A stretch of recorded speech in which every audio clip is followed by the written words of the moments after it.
Մենք քիչ առաջ սահմանեցինք կոորդինատական համակարգը, որը նշանակում էր, որ V տարածության վրա տրված է F բազի, F դաշտի վրա տրված է կարգավորված Ե1-Ն բազիս եւ այս որոշակի կանոնով, որի մասին քիչ առաջ նշեցինք, տրված է այս արտապատկերում։ Ասենք այս արտապատկերումը լավ հատկություններ ունի։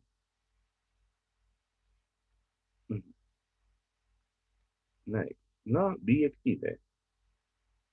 լեմմա, նշված հանգամանքներում φ, Ե, V-ից F-են արտապատկերում բիեկտիվ է։ Դե բիեկտիվ ինչ է նշանակում։ Իրեն ինքը ինյեկտիվ եւ սյուրեկտիվ է։ Երկու տարբեր վեկտորների կոորդինատները տարբեր են, այսինքն եթե ուն եւ v-ն միմյանցից տարբեր վեկտորներ են, ապա նրանց կոորդինատներն նույնպես իրարից տարբեր են եւ սյուրեկտիվությունը յուրաքանչյուր էնյակի համար f-նից անպայման մի հատ վեկտոր կա v-ից, որ v-ն համապատասխանում է ամեկային էնյակին, այսինքն v վեկտորի կոորդինատները դա հենց ամեկային էնյակն է։ Որը մեկը ցանկանում է ապացուցել այս թեորեմը, լեմման։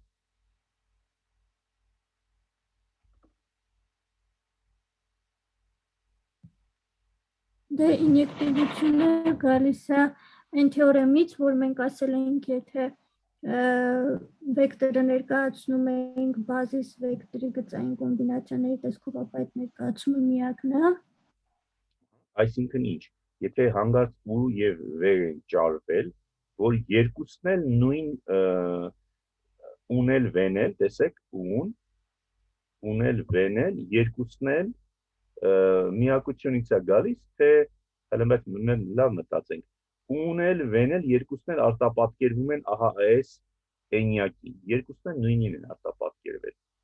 Դա ըստ սահմանման ինչ է նշանակում, ուն հավասար է, թե ու-ի կոորդինատները ամեկային է, նշանակում է ուն հավասար է ինչ, ամեկ անգամ ինչ, ամեկ ե1, գումարած այն են, գումարած եւ այլ, գումարած այն են։ Եթե ներկայացումները հավասար են, v-ն էլ սրան հավասար, այսինքն իրանք դառնում են իրար հավասար։ Ապրեք, v-ն էլ այս նույն գումարին հավասար։ Ստացվեց ուն հավասար է գումարին, այս գումարը հավասար է v-ին, ուն ու v-ն իրար հավասար են։ Լավ, այսպես։ Իսկ սյուրեկտիվությունը ինչպես կապացուցեք։ Սյուրեկտիվությունը ասելով, ես նկատի ունեմ ինչ ցույց տալ։ Եթե կամայական մի հատ sense իր համար էնյակա տված, ապա ինչ։ Ապա իր նախապատկեր վեկտորը կարան գտնենք, վերցնենք այս գործակիցները, բազմապատկենք ամեն մեկը բազիսի տվյալ տարով ու կստանանք վեկտորը։ Գումարենք իրար, անունը ինչ որ ստացվի, հանդնենք v։ Այդ v-ին v-ի կոորդինատները հենց կլինեն ամեկային, այսինքն այսպես սպաս տեղի կունենա։ Պարզվում է, որ այս նորվա ասած հատկությունը միակը չէ, էլի լավ հատկություններ կան։ Նայեք, ուրեմն ենթադրենք հաջորդ լեմման ասում է, որ մեր նշված իրավիճակը որն է, v տարածությունը տված, f դաշտի վրա ֆիքսված է ե բազիս, որը ե1-ն վեկտորներ ունի։ Այս մեր կոորդինատական արտապատկերումը գծային է։ Գծային է, դա ինչ է նշանակում։ Ցանկացած երկու արտապատկերումներ, ցանկացած երկու ուղ վեկտորների համար ու գումարած v-ի կոորդինատները հավասար են ու-ի կոորդինատներ գումարած v-ի կոորդինատներ։ Եվ ցանկացած վեկտորի եւ ցանկացած a սկալարի համար av վեկտորի կոորդինատները դա v-ի կոորդինատներն են բազմապատկած դիմացից a-ով։ Այսինքն եթե v-ն v-ի մասին հայտնի է, որ իր կոորդինատներն են 1-2-ը, ապա առանց երկար մտածելու ասում ենք, որ 3 վեկտորի կոորդինատներն ինչը կլինեն,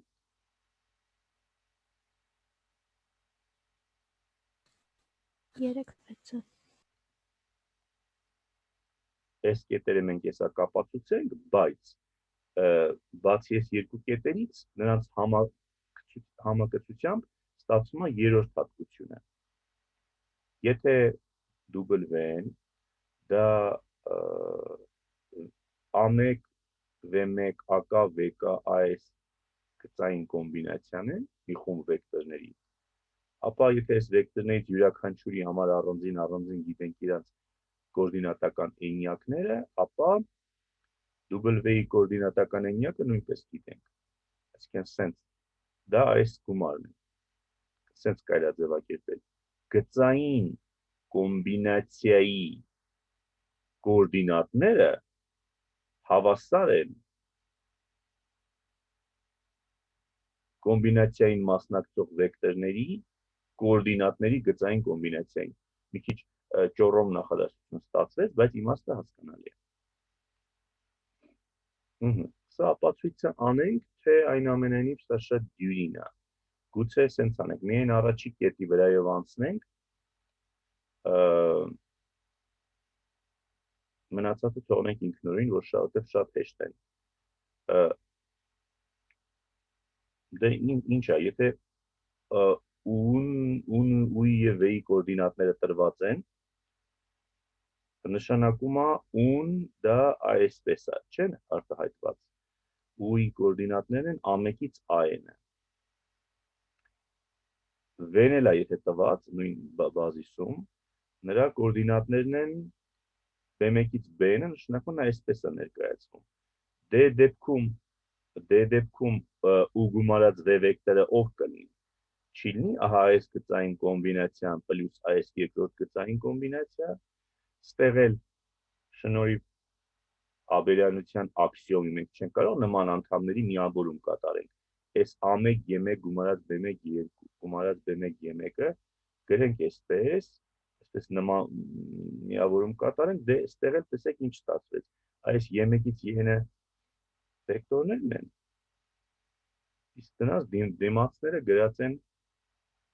կոորդինատները։ Դե փաստորեն ստացվում է, որ այսն էլ համապատասխանում է որ կոորդինատական էնյակը A1 պլյուս B1, A1 պլյուս B1, այս կոորդինատական էնյակը այսպես։ Ինչը ապացուցում է մեր փաստը։ Հաջորդ ստանդարտ հատկությունը, եթե V1, VK վեկտորները ծնում են V տարածությունը, դա տեղենում անև միայն այն դեպքում, եթե նրան համապատասխան կոորդինատական էնյակները ծնում են Fn տարածությունը։ Վեկտորները ծնիչ են V տարածության մեջ, անև միայն այն դեպքում, եթե նրանց կոորդինատական էնյակները ծնիչ են Fn տարածության մեջ։ Սա լավ փաստ է, չէ, որովհետև Fn-ը շատ ավելի պարզ տարածություն կարող է լինել, քան թե V-ն, որը կարող է շատ զարմանահրաշ բարդ օբյեկտներից բաղկացած լինել, բազմանդամներ, մատրիցներ եւ այլն։ Դե Fn-ում ավելի դյուրին է տեսնել, թե սրանք ծնիչ են թե ոչ, ու տեղից եզրակացնել, որ V1, VK-ն էլ ծնիչ են V-ում։ Կամ այսպես ասենք, ծնիչի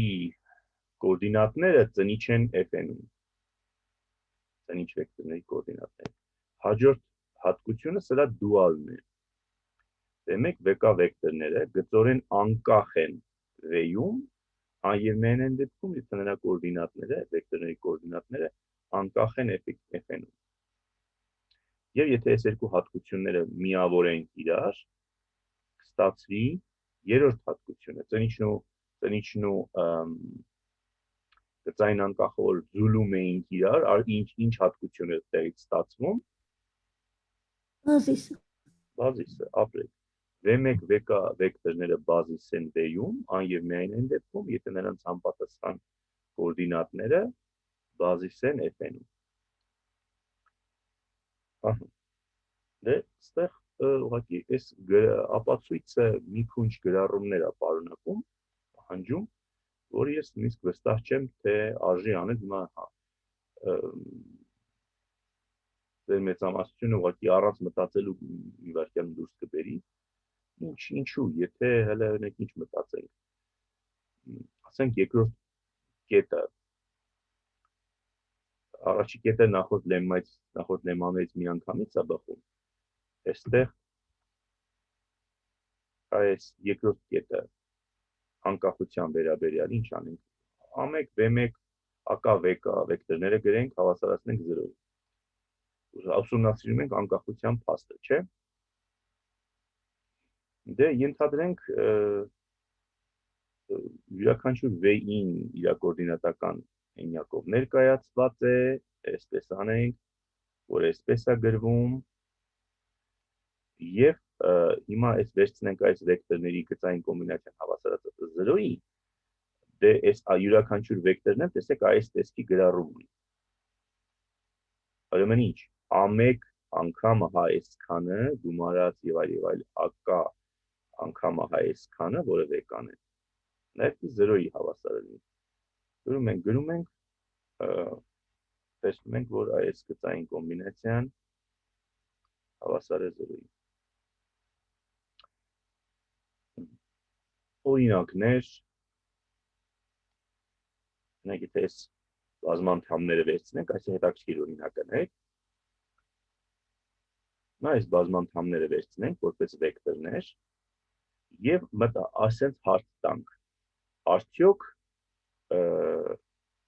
այս J կամ H բազմանդամները ներկայացվում են այս մեր F1, F3 բազմանդամների գծային կոմբինացիայի տեսքով։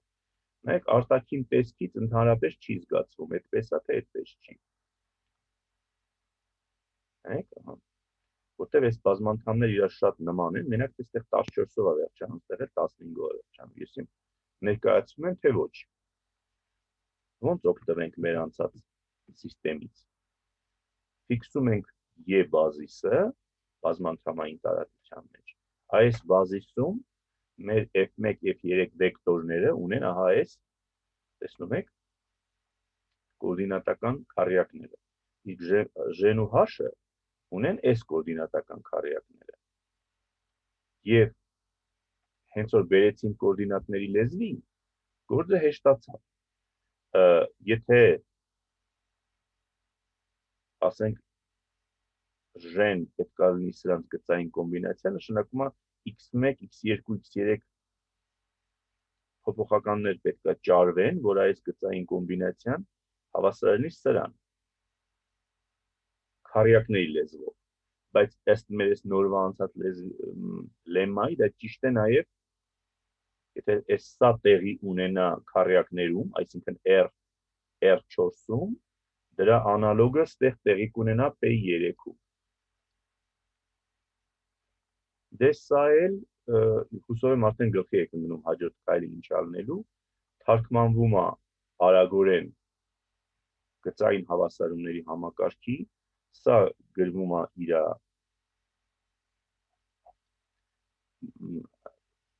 ընդլայնված մատրիցը, որը ռեֆ տեսքի է բերվում սենց, կներեք, աստիճանաձև տեսքի է բերվում այսպես։ Դե ստեղ նայում ենք, որ վերջուսյան մեջ գագաթ չկա, հետևաբար այս համակարգը ինչ է, լուծում ունի, թե ոչ։ Միակ լուծում ունի։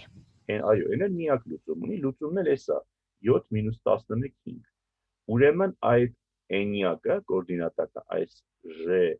J-ն, այս տեսքով ներկայացվում է այդ վեկտորների գծային կոմբինացիայով քառյակների։